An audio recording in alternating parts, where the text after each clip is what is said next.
In this video, we're going to talk about using the Apple M1 Mac Mini, the base model, for live streaming at your church, but not only live streaming, it's actually going to be running in-person presentation screens as well. So I'm going to talk about some of the pros and cons of using the M1 Mac Mini for your setup. I'm going to give you some recommendations if you choose to go this route when it comes to some additional accessories you're going to want to use. And then we're going to run a performance test so you can actually see the activity monitor here on my screen as we're running ProPresenter and we're running a live stream to a multi-streaming service like Restream. If you want this exact setup that I have here with a few live action cameras, an A10 Mini Pro, going into ProPresenter, getting a mix from an X32, and sending an amazing high quality stream to your congregation online, then check out our Beginner's Guide to Live Streaming for Churches online course linked below this video. So I've owned a few M1 Macs for a couple months now. I have two M1 Mac Minis. I've got one M1 MacBook Air. To make a long story short, these computers really are changing the game. I cannot believe the amount of power that Apple has packed into these computers. If you're shopping for a new computer for your church's production team right now, it's kind of an awkward season. These M1 Macs can work really well with a few caveats. And then I know later this year they're going to be releasing new MacBook Pros as well as an iMac that's going to have Apple Silicon. We're still waiting on a lot of developers to update their software and plugins so that they can be fully functional like these apps were on Intel Macs. I would say don't buy an Intel Mac. Don't spend $5,000 on a really nice iMac or $10,000 on a Mac Pro. I think it's going to be a complete waste of money.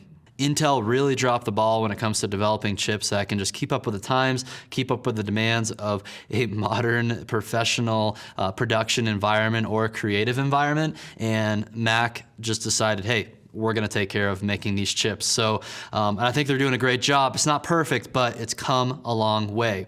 So that's why for our course studio setup here, where we're running a lot of simulations for a lot of the production software we teach in worship ministry school, I got the base model M1 Mac Mini. This computer only costs $700. Of course, you got to keep in mind you'll need a monitor for the computer so you can see what you're doing, and we'll talk about some other accessories as well. But $700 for an Apple computer that just knocks it out of the park with power. Like, now people cannot complain about the price tag on Apple computers because I don't think you can build even similarly priced PCs that are gonna perform nearly as well. Maybe on paper it looks like the PC might be able to, beat the M1 chip, but there's just something about the way Apple has developed these M1 chips using ARM infrastructure with chips and integrating the CPU with the GPU. I think we're right now starting a whole new chapter of computing, and it's really, really changing the game. So now my preference for a tech booth, especially if you're not portable and you have a permanent tech booth or a church worship center that you guys meet in, I would rather have more base model Mac Minis in that tech booth, each dedicated to particular applications, instead of trying to build this gigantic, really expensive machine that tries to run all of your applications at once. Let me talk about some of the accessories I have for this Mac Mini, and a lot of this I listed in the worship ministry toolkit. Go to the live streaming setup page there, and we've got all this gear listed out. My first favorite tool I got for it is the CalDigit Thunderbolt dock. I really love this dock. This is what I use at my personal workstation desk in my studio, and I just love the connectivity it brings. It's got a Thunderbolt port to connect to the Mac Mini, and then another Thunderbolt port, so then you can daisy chain to like another Thunderbolt device or plug in another device. It's got SD card readers. It's got plenty of USB connectivity. The only thing I don't like about this Thunderbolt dock is the display port out. Just not a huge fan of that connector. I wish it would just be HDMI. I also have the Logitech keyboard and the Logitech mouse here.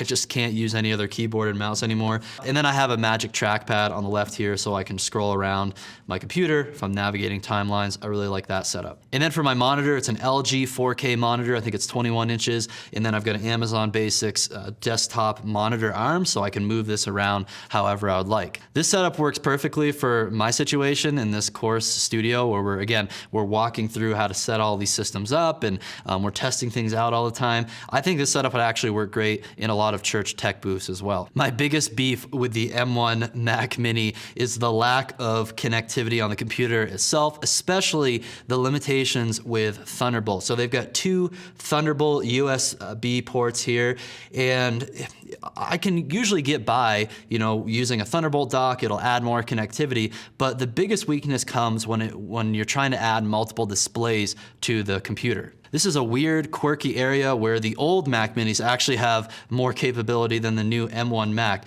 With the M1 Mac, you can only plug in 2 unique displays to the computer. That doesn't matter how you connect the displays, even if you have more ports. If you have a Thunderbolt dock, it just won't work. Like even if you have a bunch of HDMI ports to Thunderbolt, if you have the connectivity, it can really only handle the processing, the graphics, whatever they do computational-wise to make it happen with the hardware. It can only do 2 unique displays. One of them I need for the display just to run the computer, right, at my workstation. And then I could only have 1 more for another in-person display at my church, which would be like what you see here, a congregational display. But for most churches, you need a stage display, and with the Mac Mini as is, without any accessories, you can't add a 3rd unique display to it, and you can't just plug in another cable to the computer itself. You need an actual video playback card like the deck link. So that's what I did in this scenario. I have another monitor with my stage display screen on it right now. I hope they're going to change this in future generations of this computer, especially in the higher end Pro models, because I would imagine if they could get around this limitation here with the Thunderbolt and how many displays you can plug into it, then you wouldn't necessarily have to get a video playback card like the Deck Link Duo. But all things considered, when you're only spending $700 on the computer itself, and even if you want to get a Deck Link Duo with an expansion chassis, it's going to cost you around $600-700. All in, you're still going to be around $1,300 to $1,400 for a very powerful computer for your Pro Presenter presentation and live streaming machine. So there's actually a few routes you can go with addressing this display limitation. In this setup right now, I did use one of my 2 available display outputs on the Mac Mini itself for this screen. So I'm using my computer workstation monitor, and the congregation screen is just using the built-in HDMI or Thunderbolt outputs on the computer itself. So for this computer right now, to output to my stage display, I'm using the Blackmagic Design Deck Link mini monitor playback card, and then it's inside of a Sonnet Echo Express SE3. So this expansion chassis actually gives me the ability to put 3 different cards, PCIe cards, inside of it. So I could have my playback card, I could put USB ports in there, I could put an Ethernet port in there. I made a whole other video about this. I think it's one of the best accessories you can get for your church production computer. Alternatively, if you want a cheaper route, you could get a smaller expansion chassis. So this is just a 1 space for 1 card. You could put a Deck Link in there.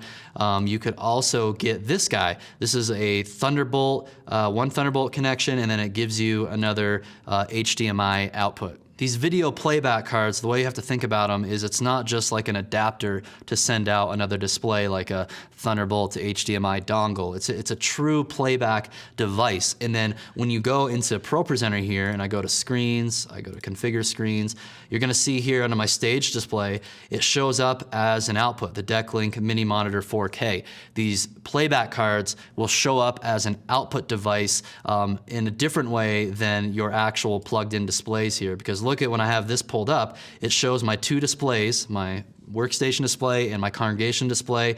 And then here for the Deck Link, it doesn't show a system display. It shows this Blackmagic playback card. I can choose a frame rate, and then boom, I have my stage display right there. You can't see it, but it's this confidence monitor screen that you see here on my multi-view. So if you go the M1 Mac Mini route, for most churches, especially if you want a stage display or a 3rd display, at a minimum, you're going to have to get this type of playback device like the Ultra Studio monitor, $115, very reasonably priced. Or you could also get the Deck Link, or you could also get the full gamut expansion chassis, as well as a Deck Link Duo card. This Decklink Duo 2 actually gives you the ability to send 4 unique outputs. I really love this. This is the card that I used at Mission Lakewood in our video rack, and then we're also going to use it here at South Fellowship Church, making some upgrades there. Lots of exciting stuff going on. If you go the M1 Mac Mini route, just be prepared to purchase some additional accessories for your setup, especially if you need lots of external displays. Get the Decklink if you want to have like a church lobby screen where you can like display announcements, and you can use the announcements feature in ProPresenter.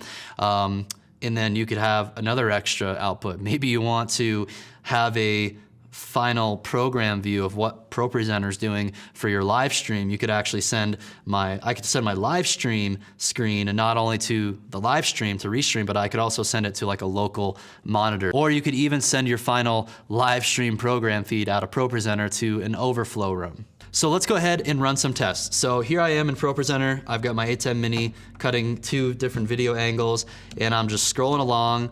Everything seems to be performing really well. There's no lag. Let me just go ahead and quit ProPresenter for you, just so you can kind of see how quickly it opens up. It's quit. I just opened it. And boom, we are fired up, ready to go. This is an interesting thing where, okay, I just have to enable my input. So sometimes when you quit ProPresenter, you need to just re-enable your video input from the ATEM for it to show up. You can also see my audio monitoring here. This is my live stream mix coming from the X32. Right now, the only things I have running are ProPresenter. I'll quit Chrome, and then I've got QuickTime Player just capturing my screen, but I don't think it's really doing much with processing. So here is the activity monitor. We've got ProPresenter taking up 55% of the CPU on this computer. I don't think that's a huge deal. I mean, that's a pretty good number for the amount of processing that it's doing. And let me go ahead, I'll bring down ProPresenter here so that now we can see how it affects the CPU as I'm just navigating. So it's going up to 65%, and then we've got images playing back, 68%, 80%. I think I've got it spiked up to 90% before. I'm gonna go ahead and play this video back in ProPresenter. Okay, 120%. That's just like a screen share video I made. GPU's at 60%. We're up to 142%, 130% on CPU. Again, playing back a video in ProPresenter, sending it to the congregation screen. So playing back an HD video within ProPresenter, we're getting a definitely pretty high spike here. It seems to be running just fine though. Now let's go back to lyric videos, background videos. We can see the CPU dropping down considerably. So if any of you know or understand how to read this activity monitor better than myself, like, because when it goes to 140%, why is the computer still running just fine? I don't know. I'm not really sure what that means. Let's look at memory here. ProPresenter is using up 2.92 gigabytes of RAM, which that's great to see because we have 8 gigabytes of RAM, so it's not even coming close to maxing that out. Now let's go ahead and run a live stream. So I'm gonna start a capture. So I've started the live stream here in ProPresenter. It's going to restream right now. I'm gonna check the activity monitor. And you guys can't see the screen right now because I had to quit the QuickTime, the screen sharing or the screen capture app, because it just, some reason, it's a good thing to know if you ever needed to capture your screen and send a stream simultaneously from ProPresenter, doesn't work. I was turning on the stream in ProPresenter and it just wasn't sending to Restream. Restream saw that I started it, but there just something wasn't happening right. I quit QuickTime when I was doing the screen capture for you, and then now it's working just fine. So ProPresenter is at 65% CPU usage right now. Memory is at 2.84 gigabytes. ProPresenter's energy impact is 63.5. So it's really manageable. Actually, I'm surprised that the streaming encoding of ProPresenter seems to be taking up less processing power than when I was actually playing back a video, an HD video within ProPresenter. So I'll go ahead and click around, kind of test the stability of it. If you guys are watching on the YouTube channel, or not the YouTube channel, the Facebook group right now, Worship Ministry School Facebook group, don't mind me, just making more tests here, making a YouTube video. Let's see if I can pull up the stream. Yep. If you guys are watching on the YouTube channel, or not the YouTube channel, the Facebook group right now, Worship Ministry School Facebook group, don't mind me, just making more tests here, making a YouTube video. Let's see if I can pull up the stream. Yeah, so when I played back a video on the congregation screen here, it spiked to 120% CPU usage again, but everything still seemed to run very stable. I ran like an hour-long stream on this board, even running like the full band mix and audio in. Not that that really takes up any processing power in ProPresenter. You can actually, my audio is already coming into the computer right now. That's what you see metering here from my shotgun mic. It's going into the X32 and then through an audio interface into here. So there you have it. If you're considering getting an M1 Mac Mini, it does work. Consider some of those accessories I talked about toward the beginning of this video. I think they're going to be totally worth it, especially to have a video playback card like the DeckLink or the DeckLink Mini Monitor or the Ultra Studio Mini Monitor. It's really going to help you out to have additional output screens here. Even with the base model Mac Mini, things seem to be running smoothly. With this computer, it would be interesting to push the limits even more if I wanted to mix in a DAW on this computer, or even run some lighting software. I think lighting software would be fine. If I use Ableton to mix in a DAW, I actually think that would work fine as well. But again, now that these computers are so much more affordable, I'd rather just get a base level Mac Mini that could run my broadcast mix if I wanted to mix in Ableton, or another M1 Mac Mini to just run my live streaming software like Lightkey. I think in the future we're just going to see more kind of diversification of the computer processing load, especially for those of us who have the luxury of being in a permanent setup and we can just have these workstations there all the time. If you're going to be in a portable church situation, then I'm really excited for the new MacBook Pros that'll be coming out later this year. I think that's going to give you more capability. The current MacBook Airs and 13-inch MacBook Pros, those could probably perform, they will perform probably just as well as this Mac Mini, but I think it's going to have the same limitations. If you would like a step-by-step, in-depth guide to building this type of system at your church, check out our online course linked below this video. Thanks so much for watching, and I'll see you next time.